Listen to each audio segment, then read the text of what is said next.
ഒരു മനുഷ്യൻ്റെ മാനസിക ആരോഗ്യത്തിനെ ഏറ്റവും കൂടുതൽ സ്വാധീനിക്കുന്ന ഘടകം എന്താണ് എന്ന് ചോദിച്ചു കഴിഞ്ഞാൽ അതിന് ഒറ്റ വാക്കിൽ ഉത്തരം പറയാൻ പറ്റുക ചൈൽഡ്ഹുഡ് എന്നാണ്, ബാല്യം. കാരണം ഒരാളുടെ ജീവിതം മൊത്തം എഴുതപ്പെടുന്നത്, അതിൻ്റെ അടിത്തറ ഇടുന്നത് ബാല്യത്തിലാണ്. ബാല്യത്തിൽ നമ്മൾ കാണുന്ന ചെറിയ ചെറിയ കാര്യങ്ങൾ, അത് വളരെ വലിയ കാര്യങ്ങളാവണമെന്നില്ല.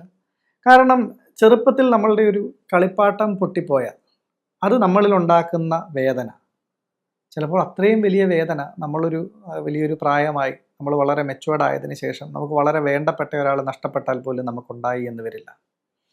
അതുകൊണ്ട് തന്നെ ഒരിക്കലും ലോജിക്കലി നമ്മളുടെ ഒരു സാമാന്യ ബുദ്ധി വെച്ചിട്ട് അല്ലെങ്കിൽ ലോജിക്ക് വെച്ചിട്ട് നമുക്ക് അളക്കാൻ കഴിയുന്നതല്ല നമ്മളുടെ മാനസിക ആഘാതം എന്ന് പറയുന്നത്. അതുകൊണ്ട് തന്നെ നമുക്ക് പറയാൻ സാധിക്കും ഏതൊരു തരം മാനസിക പ്രശ്നങ്ങളുടെയും തുടക്കം ചൈൽഡ്ഹുഡിൽ നിന്നാണ്. എല്ലാ മാനസിക പ്രശ്നങ്ങളെയും നമുക്ക് കാണാൻ കഴിയുന്നത് ഒരു വികലമായിട്ടുള്ള ഒരു കാഴ്ചയായിട്ടാണ്. അതായത് നമ്മൾ കണ്ണിലൂടെ ഒരു കാഴ്ചയെ കാണുന്നു. കണ്ണിലൂടെ കാണുന്ന കാഴ്ച അത് ഓരോരുത്തരിലും വിഭിന്നമാണ്. ഞാൻ കാണുന്ന കാഴ്ചയാവണമെന്നില്ല മറ്റൊരാൾ കാണുന്നത്. അതെങ്ങനെയാണ് വിഭിന്നമാവുന്നത്? നമ്മളുടെ ഈ ക്യാമറയിലൊക്കെ നമ്മൾ ഫിൽറ്ററുകൾ ഇടും അല്ലേ? ഫിൽറ്ററുകൾ ഇടുന്നതിനനുസരിച്ച് ആ ക്യാമറ ക്യാപ്ചർ ചെയ്യുന്ന ഇമേജിൻ്റെ ക്വാളിറ്റിയും ക്ലാരിറ്റിയും അതിൻ്റെ കളർ ടിഞ്ചും ഒക്കെ മാറും. ഇതേപോലെ തന്നെ നമ്മളുടെ മനസ്സിൽ ബാല്യത്തിൽ തൊട്ട് നമ്മൾ അനുഭവിക്കുന്ന പല ട്രോമകളും നമ്മളുടെ മനസ്സിൽ ഒരു ഫിൽറ്ററായിട്ടാണ് ബാധിക്കപ്പെടുന്നത്.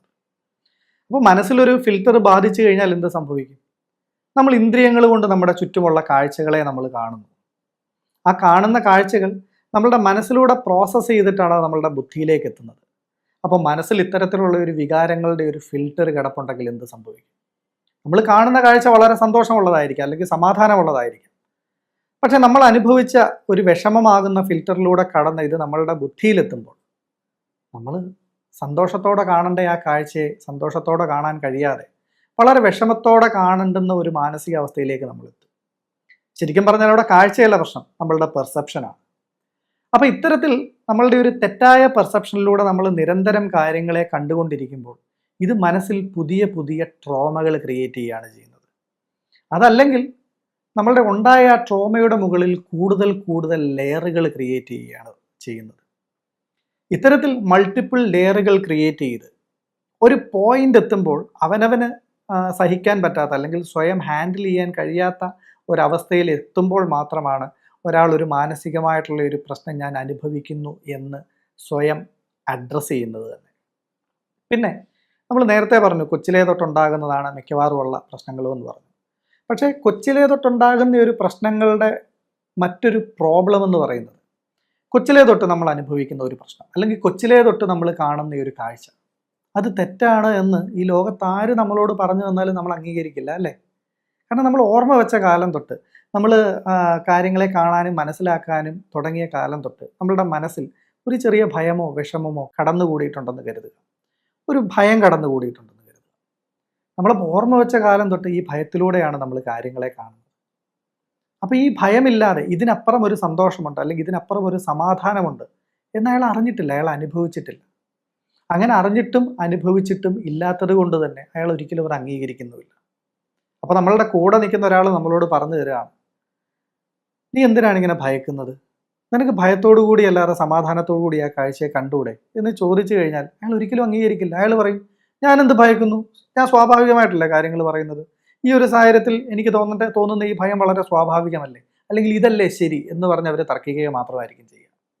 അതിനെ ഒരു ഉദാഹരണം പറഞ്ഞാൽ, നമ്മൾ സ്ഥിരമായിട്ട് ഒരാൾ മഞ്ഞക്കണ്ണട വെച്ചൊരു കാഴ്ച കാണുക. ഇയാൾ ഓർമ്മ വെച്ച കാലം തൊട്ട് ഇയാൾ ഈ മഞ്ഞക്കണ്ണടയിലൂടെയാണ് ഈ കാഴ്ചയെ കാണുന്നത്.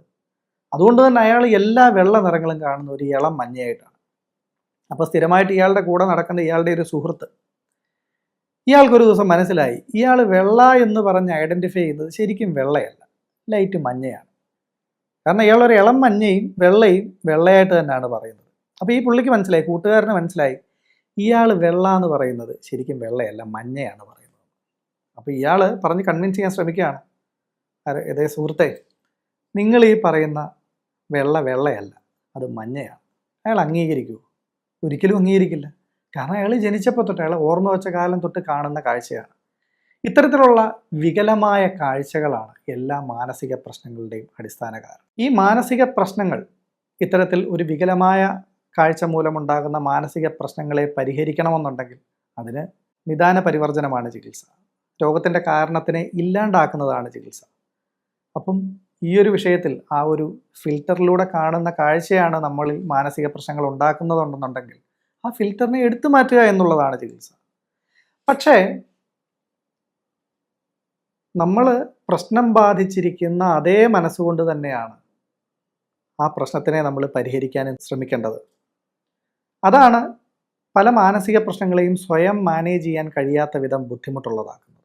അപ്പോൾ അത്തരം സാഹചര്യങ്ങളിൽ നമുക്കൊരു കൗൺസിലിങ്ങിന് ഒരാളുടെ സഹായം തേടേണ്ടി വരും. അപ്പോൾ കൗൺസിലിങ്ങിലൂടെയും വേറൊരാൾക്ക് ഇപ്പം പലപ്പോഴും കൗൺസിലിംഗ് ടെക്നിക്കുകളിലും കൗൺസിലേഴ്സും ഒക്കെ ചെയ്യുന്ന ഒരു തെറ്റ് എന്ന് പറഞ്ഞാൽ പോസിറ്റീവ് അഫർമേഷൻസ് ആണ്. പോസിറ്റീവ് അഫർമേഷൻസും കുറേ മോട്ടിവേഷൻസും ഒക്കെ കൊടുത്ത് ഈ പ്രശ്നത്തിനെ പരിഹരിക്കാൻ ശ്രമിക്കും. അത്തരത്തിൽ പരിഹരിക്കാൻ ശ്രമിക്കുമ്പോൾ അത് വെറും ഒരു ഷുഗർ കോട്ടിങ് മാത്രമാണ് ഉണ്ടാക്കുന്നത്. ചിലപ്പോൾ കുറച്ച് മണിക്കൂറുകളോ കുറച്ച് ദിവസങ്ങളോ ആ ഒരു മോട്ടിവേഷനിലേക്ക് മുന്നോട്ട് പോകാൻ പറ്റിയേക്കും. പക്ഷേ അത് നിലനിൽക്കില്ല. അവനവൻ്റെ പ്രശ്നത്തിനെ അവനവന് മാത്രമേ കണ്ട് പരിഹരിക്കാൻ സാധിക്കുകയുള്ളൂ. അപ്പം ഒരു വ്യക്തിയെ കൊണ്ട് അയാളുടെ ഉള്ളിലേക്ക് തന്നെ നോക്കിച്ച് അയാളുടെ മനസ്സിനാണ് ഈ വികാരങ്ങൾ ഫീൽ ചെയ്യുന്നതെന്നുള്ളൊരു ബോധ്യത്തോടു കൂടി, ഞാനല്ല എൻ്റെ മനസ്സ് എന്നുള്ളൊരു ബോധ്യത്തോടു കൂടി അവനവൻ്റെ ഉള്ളിലേക്ക് നോക്കി അവനവൻ്റെ മനസ്സിലൂടെ കടന്നു പോകുന്ന വികാരങ്ങളെ കണ്ടെത്തി മനസ്സിൽ നിന്ന് കുറച്ച് ദൂരെ മാറി നിന്ന് ഡിറ്റാച്ച്ഡ് ആയിട്ട് ചിന്തിച്ചാൽ മാത്രമേ ആ ഒരു പ്രശ്നത്തിനെ പരിഹരിക്കാൻ സാധിക്കുകയുള്ളൂ. അത്തരം പ്രശ്നങ്ങളെ പരിഹരിക്കാൻ അതുകൊണ്ട് തീർച്ചയായിട്ടും മെഡിറ്റേഷന് സാധിക്കും. ആ മെഡിറ്റേഷൻ ചെയ്യാൻ നിങ്ങളെ മെഡിറ്റേഷൻ ഗൈഡ് ചെയ്ത് ചെയ്യിക്കുന്ന ഇഷ്ടംപോലെ കൗൺസിലേഴ്സ് ഉണ്ട്. അത്തരത്തിലുള്ള ഗൈഡഡ് മെഡിറ്റേഷൻസിലൂടെ നമുക്ക് തീർച്ചയായും അത്തരം പ്രശ്നങ്ങൾക്ക് പരിപൂർണമായ പരിഹാരം ഉണ്ടാക്കാൻ സാധിക്കും.